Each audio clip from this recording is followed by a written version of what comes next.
managing social media sounds like, okay, you just need to understand social media. But now that you're starting a business, you need to understand so many different things. How to manage clients, offers, pricing, dealing with people, maybe hiring help, growing a team, building your own brand, accounting, taxes, Yeah, you know? so much more than people think. Hi, Mil. Welcome to the Just End It podcast. Hey, Sarah. I'm so excited to be here. I'm so excited to talk with you as well. In case anybody does not know you yet, Mil is the founder of Simply Multimedia, which is a social media marketing and PR agency for creators. She also trains social media managers in her community, which is called the Elite Society.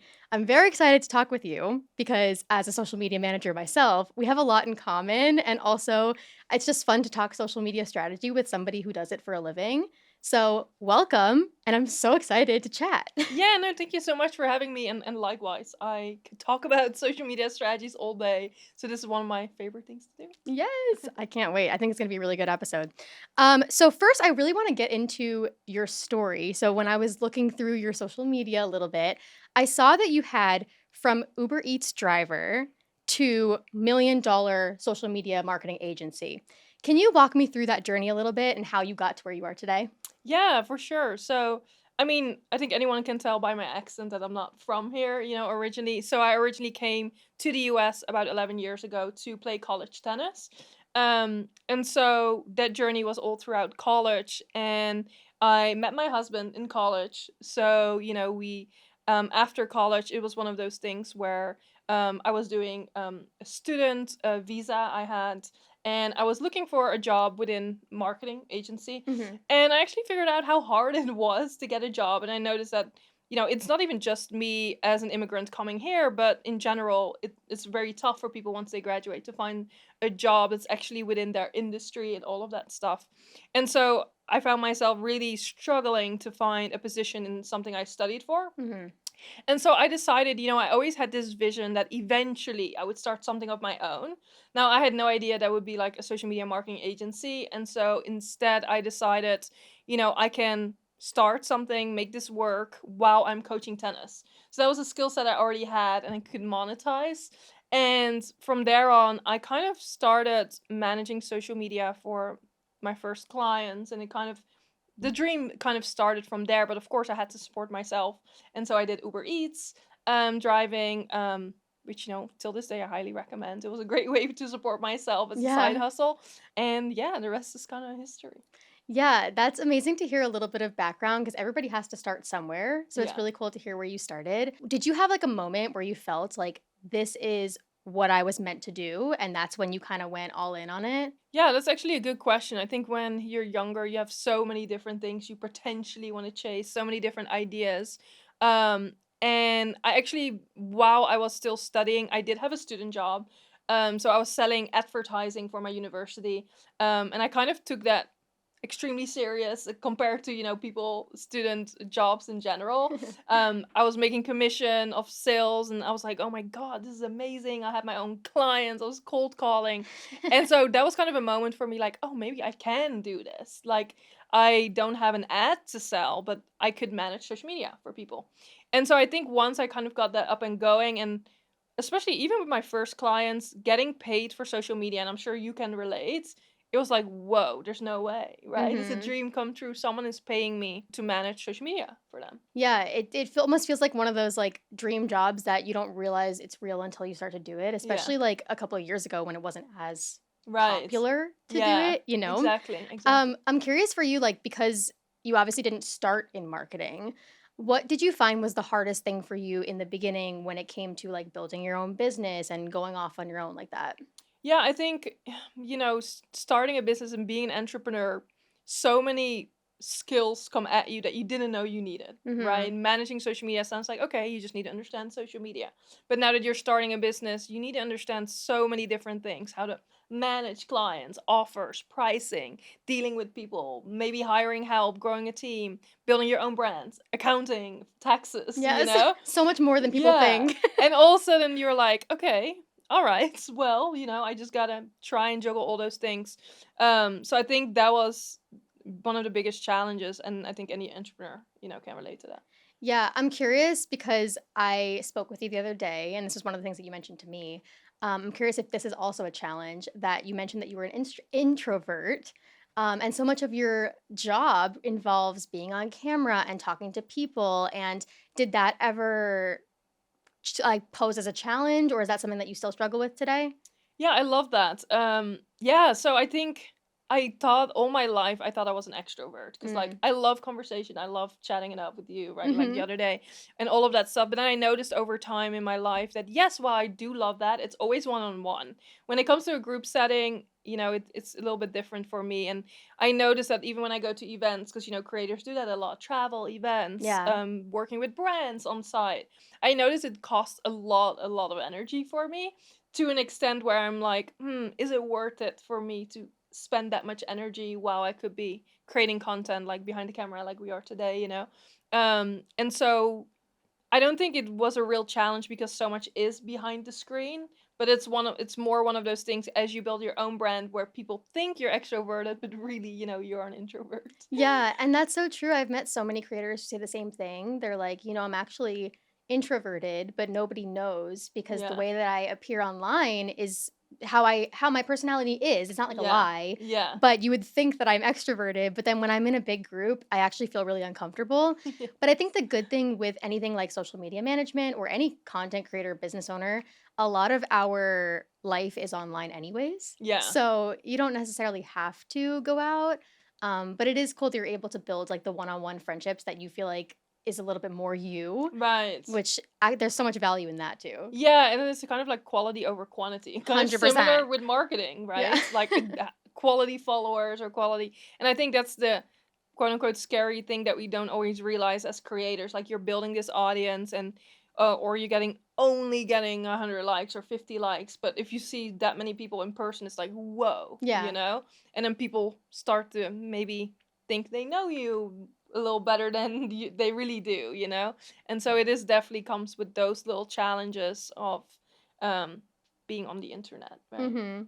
It is such a strange thing sometimes when you think about it, because 'cause you're Yeah. right, like, we take for granted the numbers that we get, and we say, "Oh, I only got 100 views on this." But, like, Yeah. imagine if 100 people were, like, sitting and listening to you speak, like, that's so Yes. many people, I'd be so nervous. Exactly, Like, "Oh my exactly. god, it's the whole crowd." Wow, look at you guys. So, I Yeah. do wanna get into your business a little bit. One of the things that I know that we talked about was that you love working with founders and people who are growing personal brands. And so, with your agency, while you work with tons of different niches, that tends to be the one that you focus on the most, or at least like that's most of your clients.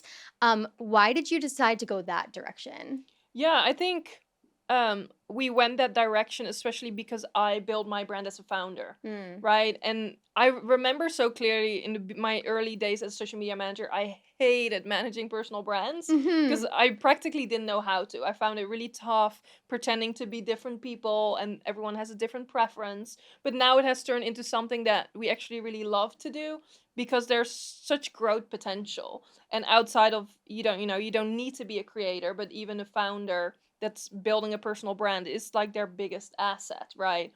Even if you are in a 9 to 5 and you build a personal brand, again, biggest asset if Hmm. you want different opportunities outside of your job or if you ever want to leave your job, right? And so I think for everyone at the end of the day, personal brand is kind of the answer.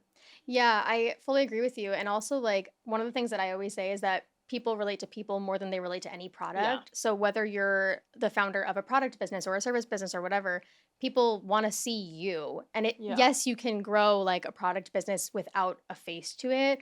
But I feel like when you have that personal connection with the person, it's so much easier to relate. And therefore, you want to support the brand as a Yeah. whole, you know? No, exactly. And we even see that evolvement and that shift happening with product based brands or just corporate brands where we're always tying in, like, hey, let's get your team on camera.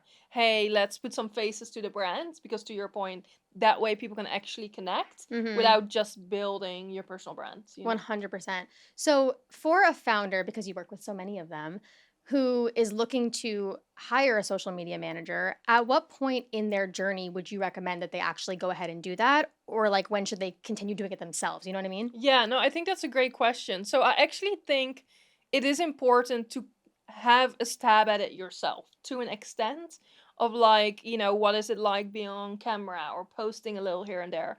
Like just to have a foundational knowledge so you know what you're outsourcing Mhm. and what you're looking for in a social media manager. I think that, in general, as business owners, you don't want to necessarily outsource something you don't understand, Right. right? And so I do think to an extent, like have at it to try yourself. Once you get a little bit of a foundation there, that's when you can say, okay, now I know what it's like and what I actually need help with. Um, and from there on, like small outsourcing small parts, whether it's a strategy and you're still executing yourself, or someone who can help give feedback, right, on your content and how to position yourself, all the way to fully outsourcing it because you don't have the time and you simply want to record what someone tells you to do. Mhm. I think that's a great way to kind of ease into it. Yeah, I actually love that you mentioned that because you're 100% right. Like outsourcing the little parts Yeah. that maybe you don't love as much. Like I think a first one that a lot of people outsource is like editing. Like they Yeah. don't want to edit, but they're really good at filming. They like the content ideas, so they'll outsource the editing. Like you said, a content strategy is also a really good one to outsource because sometimes like we're fine being on camera, but it's easier to have someone just tell us what to Yeah, do. exactly. You know? Yeah. So what would you say, like, are there any signs that someone maybe should not hire yet? Like, have you ever gone on a call and been like, I don't think you're ready? And what does that look like? The biggest sign for me when someone isn't ready is when they have no understanding on what it takes to build a Mm, personal brand. And that kind of leads me to the next thing where it's like, are they willing to do their part? Because here's the catch with building a personal brand, whether you outsource it or not, you're always going to be involved. right. Right? There's always some type of filming you need to do. It's a true partnership. Whereas if you're a brand, you can fully outsource it and kind of, not be as much part of it. But with a personal brand, it is about you and your expertise, and so we cannot replicate completely our clients' expertise, but we guide them in how to convey their message and how to show up and do it strategically as well. Right. Yeah, that makes a lot of sense. So, while we're on this topic of hiring, I'm also curious because you have a team yourself. So, when did you first know that it was time for you to hire? And also, what was that first role that you hired? Yeah, so how I notice I think it's like my aspirations on where I wanted to take this, right? I never imagined it just to be me by myself as a freelancer. I always had this idea of I want an agency, I want to become as big as we possibly can. Hmm. Maybe that's not the case today how I feel about it. But that's how I noticed, whoa, there's so many aspects to social media, as you know, as a social media manager who's doing Yes. everything, engaging, we're posting, editing.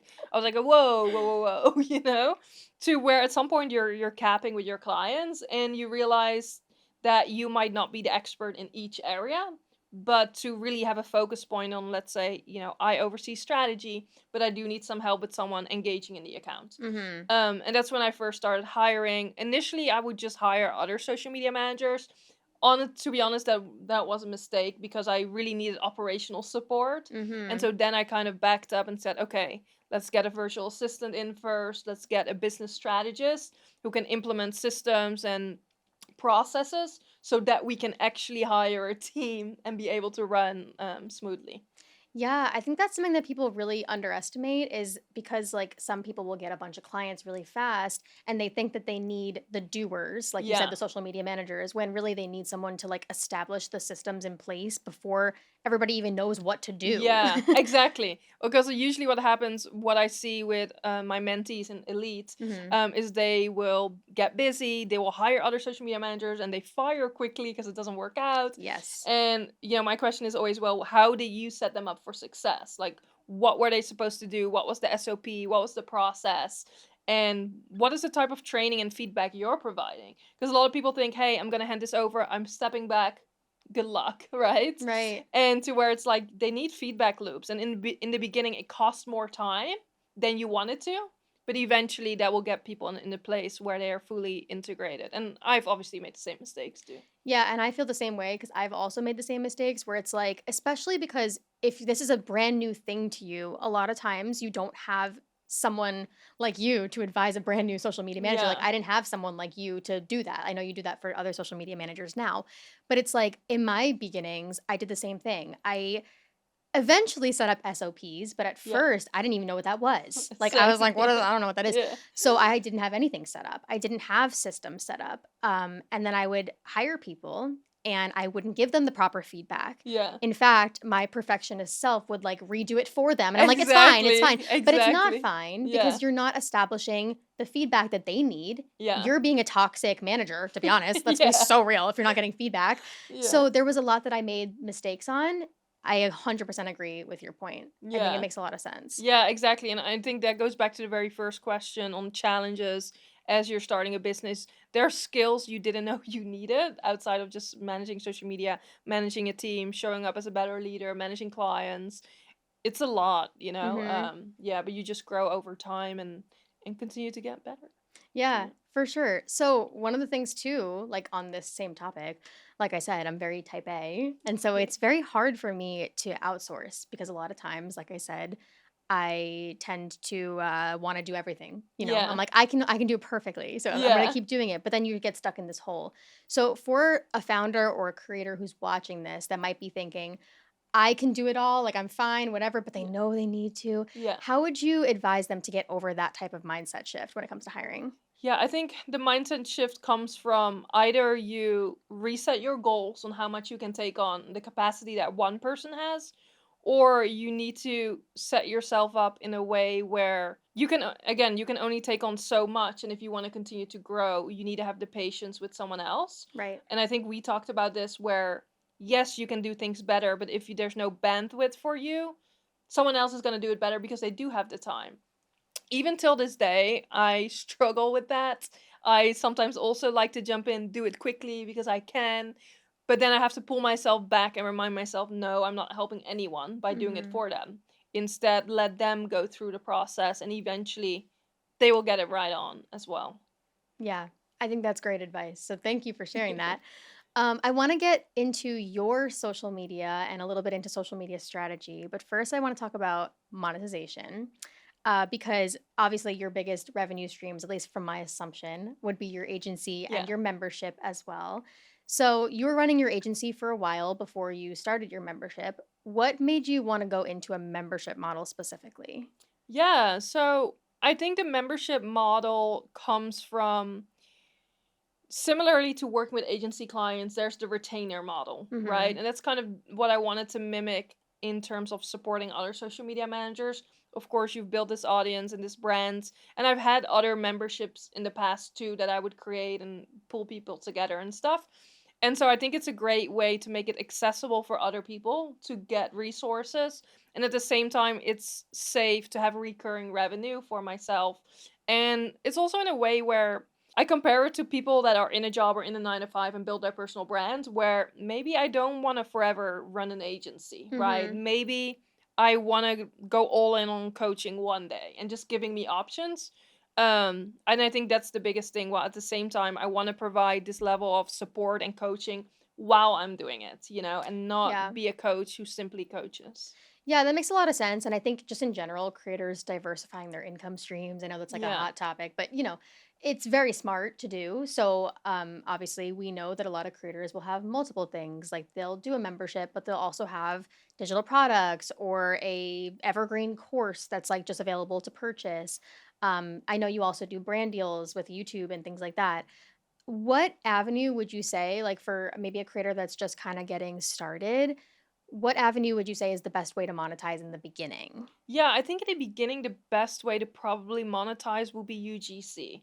So I Mm, see a ton of social media managers do this, right? You're already a content creator, and this doesn't require you to have a huge audience. And I think a lot of people don't understand the difference between like the influencer partnerships and UGC, user generated content, where they can get paid to create or be on camera for a brand without needing the audience, and mhm. just kind of you're selling the usage rights, right? Um, and I think that would probably be the easiest way because you're like monetizing your skill set in that way. Once you have built an audience, I mean, the opportunities are endless and there's so much more you can look into. Yeah, absolutely. I think UGC is kind of underrated by a lot of people because the Right? other thing too, like I think a lot of people don't do it because it doesn't pay as much as, let's say, building your audience and doing a brand deal where the brand pays for a spot on your social Feeds, media yeah. feed, right? UGC, it's not getting posted to your feed, it's getting posted to ads or whatever. Yeah. But I love UGC because it helps build your portfolio. So like if Yeah. you're someone just getting started as a social media manager, as a creator, it's very useful. Yeah, and I also think it isn't as involved as managing people's social media, right? It's True. like an easier income stream. And I think the biggest mistake a lot of creators, or especially early on, make is they immediately want digital products, but like low ticket digital products that Yeah. they can sell. But unless you have the volume through typically an audience, it's pretty hard to make money of that, right? Unless someone randomly here and there buys your digital product. I don't think it's the best way to monetize. For someone with like no followers. Yeah. That makes a lot of sense with a very low following. Okay, I do want to talk about social media strategy. I know this is like what the people want to know from a social media expert. My first question, you for literally years, because I've been following you for a long time, you have been posting multiple times a day on multiple platforms. Like you post multiple times a day on Instagram, you post like every day on LinkedIn, you post like every week on YouTube. Like you are literally everywhere. I actually don't understand it. What I need to know, what is your secret to doing that without burning out? First of all, you've really done your homework, so I love Yes, that. I have to stalk all my Yeah, guests. I This is love how it that. goes. Because a lot of the times, like people don't even know like the frequency and stuff like that, or yeah. So I think that's funny. You did a great job there. Thank you. So as far as yeah, I mean my background as an athlete definitely helps. I definitely take discipline over anything. Mm. 100%. I'm not motivated every day. 100%, but it's more a business for me, and I'm doing this to be consistent and be out there. I will say I really honed in on Instagram first. So if you don't have a platform you've really nailed yet, I don't recommend just going everywhere. Yeah. So for me, what I did is I started off with Instagram. I kind of build an audience there, and I was like, I don't just want to be known for Instagram. And so I kind of trickled in LinkedIn to have a different audience. I already have content. So I started doing that. And then I was like, I want to prove that I can do it all, and Mhm. started a YouTube channel also for the reason that the long form content. And so that's how I slowly build out a multi-channel brand. So I wouldn't say that you will start like that from the jump. Um, but yeah, I think a lot of it is systemizing your strategy, being disciplined, because honestly, I just half the time I don't even feel like making the content, but it's Yeah. part of it. And then yeah, really systemizing it. So I think a lot of people overthink their content, where if you simply process your journey and your knowledge and get it out there, um, I think that is the best way to get going in that flow of consistency. Like it doesn't have to be the perfect post, and especially for my own brand, like I'm not picky in terms of like, oh, this needs to be the most amazing post in the world, because I know I have another chance and another and another. Right. You post enough that it's like, oh, let's just see how this goes. Exactly, exactly. I would assume the answer is yes, but do you like batch create your content? Yeah, I'm assuming you plan it in advance. I don't You don't. actually. No No. way. Yeah, I hate to say this out Oh loud my gosh. actually. No, but honestly, Yeah. let's say what you were gonna say. Yeah. Let's hear it. Um, yeah, I feel like I'm on the spot. I don't batch create my content. No, I don't. Yeah, I don't know what to tell you. Like, Okay. yeah, Okay, so but I'm so curious because you obviously run an agency, so you have to batch create for them or like yeah, pre-plan things. yeah. So for yourself, do you wake up every day and you just post whatever comes to your mind? Pretty Oh much is my how it goes, gosh. or I repurpose something. Yeah, and again, I don't recommend this for anyone, because it's definitely one of those things. I'm in the weeds doing it. It's not like it's outsourced either. Of course, Yeah. it is me. But yeah, I like to go based off kind of my inspiration, and or things that came up that day, or something that's trending that I kind of want to jump on. And that's how I stop overthinking my content too, Hmm. because if I schedule out longer in advance and something comes up that I really want to talk about, I also don't have the patience to wait and schedule it out. I kind of just want to put my message out there. I feel that way too. I feel like as someone, because I fully agree with your advice to start with one platform, I usually give people the advice of like 1 to 3 max, like to Yeah. really focus on. Because if you're just trying to throw stuff everywhere, it's like a nightmare. But like for me, for example, like I recently started going more consistent on LinkedIn. And, like, I really don't like writing, it's really not my thing. I love being on video, I Yeah, could be talking to the camera all day, but it's the writing that's really hard for me, so, like, for something like that, I personally have to batch it, that makes otherwise, sense. I will not do it because 'cause I'm like, Right. "I don't know." Yeah, no, I will say for LinkedIn, historically I have batch, and when I'm batch, it was usually like a week at a time or Mhm. so. Just because it's not a platform like Instagram that I'm in every single day talking to people, responding to comments and stuff. So I would say that's a bit different.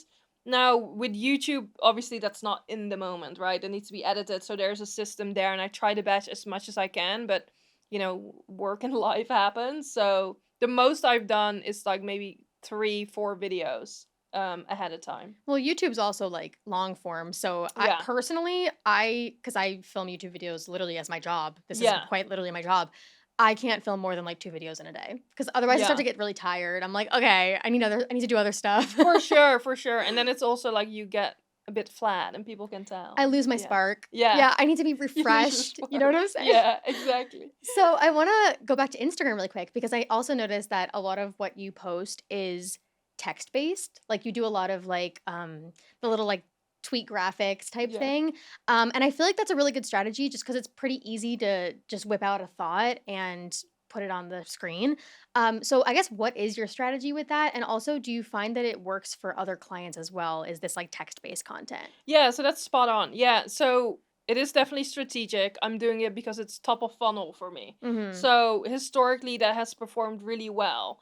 It kind of became a thing where I feel like I made myself known for my tweets at some point, to where it feels like if I would were to stop doing them, it would be kind of weird. Mhm. Because sometimes I'm like, do they look good on the feed? I'm like, they're basic, right? But it's working, and a lot of people like my thoughts and share them, and they can relate. And it is exactly like you say, whipping out a thought, and usually the thoughts that are kind of on the spot in your brain that you put in your notes app are the most relatable for people. So that's why I do those a lot, so that I constantly have the top of funnel brand awareness, visibility. We definitely try to do similar things for clients, not necessarily tweets, but quotes and things other people can relate to, so that you have that shareable content in your strategy. And again, going back to systems, it systemizes my routine because I know what's coming up when I do a tweet every other post. I would also love to like dive in a little bit into your repurposing strategy with that because I feel like those tweet posts are really easy to like, even for your clients, like you just steal a quote from what they said in a podcast episode that they filmed, or you steal a little piece of their newsletter and you just put it on a graphic. Is that a lot of what happens with your strategy? Yeah, I think for clients for sure. I think for myself, it's typically what I like to do is I share a lot of thoughts on Threads app, Mm, connected to Instagram, right, and kind of not too much strategy behind that, but sharing my thoughts there. And then, especially if I see something that performs well there, and I'm like, okay, this could be a potential good tweet because it resonates with people. And then turning it into a tweet, bringing it to Instagram, and usually that works really well. yeah. That type of repurposing, that way it takes off pressure of this needs to go to Instagram right away. And from there on, I repurpose my own content, or repurpose or repost the ones that perform the best too, from time to time. You are like the third person that has told me this month to start your content on Threads and then bring it Yeah, to Instagram. A lot of people test their content ideas first on Threads. it works. Yeah, it really does work, and it's funny because sometimes you think things that don't resonate with people really do. Especially if they get shared a lot or reposted a lot. It's like, oh, okay, well that shows me that it resonates with people, and then bringing it over, even if you did it as a talking video, or whatever that looks like. Yeah, for sure, because you could repurpose it in so many different ways. Yeah, exactly. It's endless. Yeah. So, on this topic of content strategy, I think one of the things that some people have a misconception on, and you can chime in on your thoughts here, is that the biggest metric is views and they look for the ones that go viral and blah, blah, blah. But to you, what do you look at when you're trying to measure success of a post? Does it go beyond views? I love that question. So it really depends on the post and the purpose, right? So those tweets, if they get shared a ton and saved a ton, that is the metric of success there, because that's the whole goal. Right. I don't necessarily expect someone to book a call with me after seeing a tweet. It's more there for it to go places. So super brand awareness, brand recognition, that maybe someone lands on my profile one day, they're like, oh, I've seen her tweets. You know what I Right. mean? Right. Um, And as far as other types of content where you're trying to drive more conversion or sell or get new clients, we definitely don't look at views. Like, I mean, bringing up, having to bring up Manychat here. I mean, we are users of that for our clients on their channels, and that is a huge indicator. We measure comments if it involves a Manychat trigger, so some Mhm. type of automation keyword there, so that we can see, okay, people showed interest, and of course from there on you can go as far as click through, and those types of things. So that I think is super valuable outside of just views, especially right now on Instagram. Views and likes are, I don't think, are the best indicator to see whether a post was successful. Yeah, that makes a lot of sense. And while we're on the topic of ManyChat, since this is obviously ManyChat's podcast, hello. How are you using it for your business? And then I also have the question of kind of how you're using it for clients and what's been working there. Yeah, so for my business, I mean, a lot of it is tailored towards my long form content. Mm. It's an easy way for people to watch my YouTube videos. If I share snippets, just send them, the link really quickly. But even getting them into offers like Elite, so that I don't 24/7 need to be in the DM sending them the links or convincing them to join. And similarly, if you pin post to Instagram, you can do the same, right? Keyword so that it runs nonstop, whether you're there or not. Um, Kind of similar for clients, trying to get people into their offers, trying to capture their emails. All of that's just very, very valuable. Yeah, definitely. I think one of the like biggest draws, I guess, for me as a social media manager when I started using ManyChat, which was way before I worked here, was the like you said, not having to be in the DMs 24/7. Not because I was getting a ton of DMs, because I didn't have a ton of followers when I first downloaded it. But it was more of the fact that I know as a marketer that when people get what they want right away, they buy Exactly. versus Yeah. if they're sitting there waiting, they've already looked for someone else to do it for them or whatever, you know? Yeah, I agree. And I think there is this whole conversation out there too. And I'm curious about your opinion on when to use it, how often, best practices. Mhm. Because I'm a huge, huge believer of that too. People want instant gratification. I'm like that. I love when people use their keyword ManyChat and post. Because I'm like, I just want the link. Give it to me. Yeah. I don't want to wait. I don't want you to shoot me an email.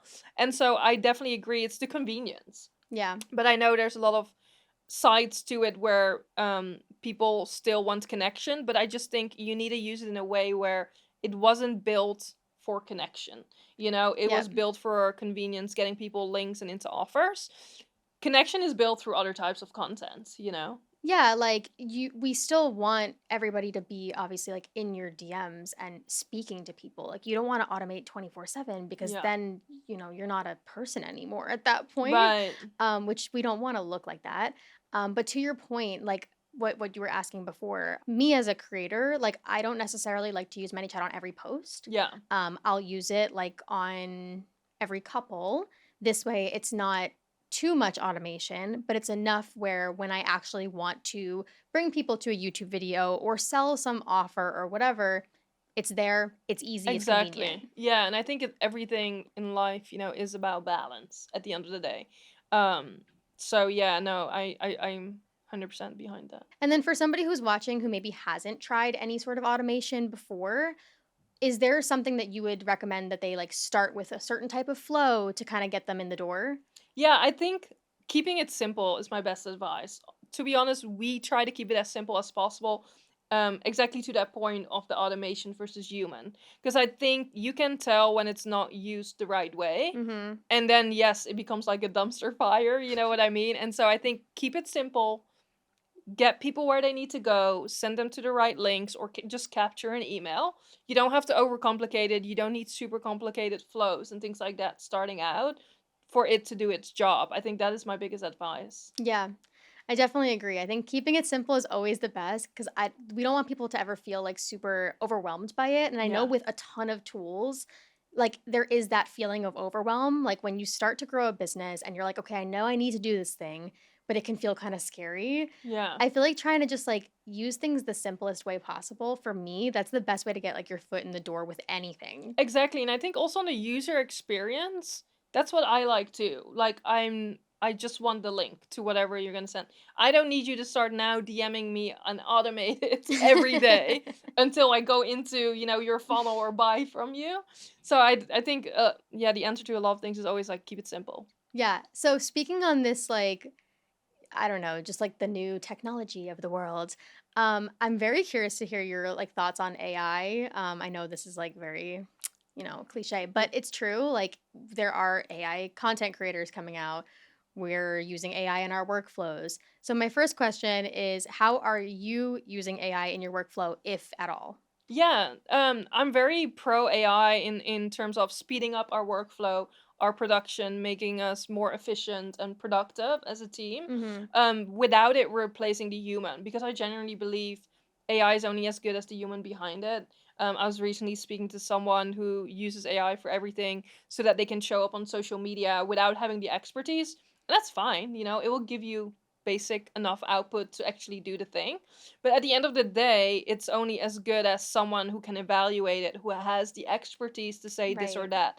It kind of reminds me of what we were talking about earlier. You can't outsource something you don't know. Right. It's the same with AI.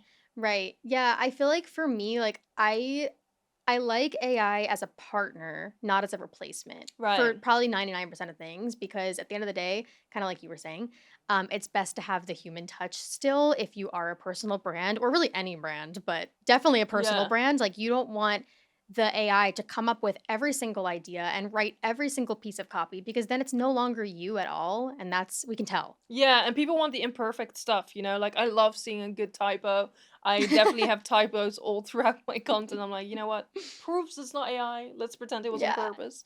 And yeah, and I definitely agree with that. Like there's only so far you can go with AI. But for those that use it in the right way, game changer, I think. Yeah. And how do you feel about AI content creators coming out? Yeah, I think it's interesting. I've seen a couple, like even on Instagram. I know on LinkedIn they talk a lot about it too. Mhm. Um, it's interesting. I'm not intimidated by it. I will say, and or shocked. I think it's Mhm. natural part of the world evolving. I still don't think it's as effective as like a human being because you build a relationship with them. There's trust, and yeah. So I think it's a natural part of where we're going. Yeah, I feel like I can also agree that I was not surprised that this is where we're heading in life. Yeah. I like to hear that you're not like scared by it because I do agree. I've had some people say as far as like I think these AI creators are going to make humans even more valuable because Yeah. people don't want to buy from that. They want to like trust a human and trust your recommendations over like a manufactured robot. Exactly. Exactly. So yeah, I'm glad to hear that. And I also want to hear your thoughts as well on like people who say AI is going to replace like social media managers and marketers and copywriters and blah, Yeah. blah, blah, blah, blah. What do you think about that? So actually did a piece of content about that the other day. Like, how soon? Like, Hmm. please tell me because I'm ready for them to replace me. Again, I think that's where you need to stay ahead. And I think if you don't use AI or you're not open minded to it, I think that's when it will start replacing you. I Hmm. think critical thinking becomes more important with AI. And so making sure your strategy skill sets are up to date so that you can actively guide AI in the process. Those types of things. And staying open minded to it. That way, I don't think it will replace you. I think, yeah, those are the biggest things. Yeah. I really like hearing your thoughts on all this. And this has just been such an interesting conversation altogether. So thank you for being amazing. I wanted to ask you throughout your career and everything that you've accomplished, if you had to start from like zero, totally over on social media, no business, what would you do today that maybe you did differently in the past? That's a good question. Because I am the genuinely believer of like I made the right decisions and the way it went, I would have done it again. I think with AI now, of course, it looks way different than when we first started with no Right. AI. Yeah, it's a hard one to answer. I guess like if you were building a personal brand, like would your first focus be like social media? Like where would you put your energy now if you didn't have a team and it was just you? If it was just me, I think I would really start to document the process early on. I Mm. don't think I did that in the very beginning. I think it was more showing up in a way I think I'm supposed to show up, which a lot of people do today. I Mhm. don't think my brand is like that anymore today, but I would have shown up more, even more imperfectly. And I think something that's popular right now is building in public. So I think that process of, okay, what is it like? Hey, I'm starting this business. I'll take you on this journey with me and Right. follow along. I think that would have been a great way to build your brand. And if you're starting today, to start doing that. Right. So you're referring to maybe someone who is posting as an expert versus posting as like almost like a friend. Exactly. Yeah. Like you want to show up and be able to tell stories and be able to walk them through the Yeah. journey because it like relates to them more. Exactly. And I think nowadays that's where we freeze and we're like, I don't know what to post. Is because you're not documenting the journey. You're Mhm. trying to come up with content and comparing yourself to others on like, this is what I have to post versus this is what I want to post. Yeah. Yeah. People relate to stories too. Like every one of not every, but a lot of my posts that do well in this space are like the ones where I'm talking about like some story of something that happened to me and here's what I learned and blah blah Yeah. blah. Like I tend to find that that works very well. Yeah, I noticed that on your content as well, and it keeps people engaged in what you have to say versus something that doesn't work as well anymore today because of AI is Mhm. 4 tips to do this, or like the more generic style content. And so you want to make yourself, I think, be AI proof in that way to where it's either imperfect, you're telling a story that AI couldn't make up, and Mhm. things like that. Yeah, I actually love that point because I actually made a whole post about this recently. Because there was a Forbes article that came out that inspired me to make this post, which was talking about how creators are making their content less perfect on Yeah. purpose Yeah. because of the rise of AI.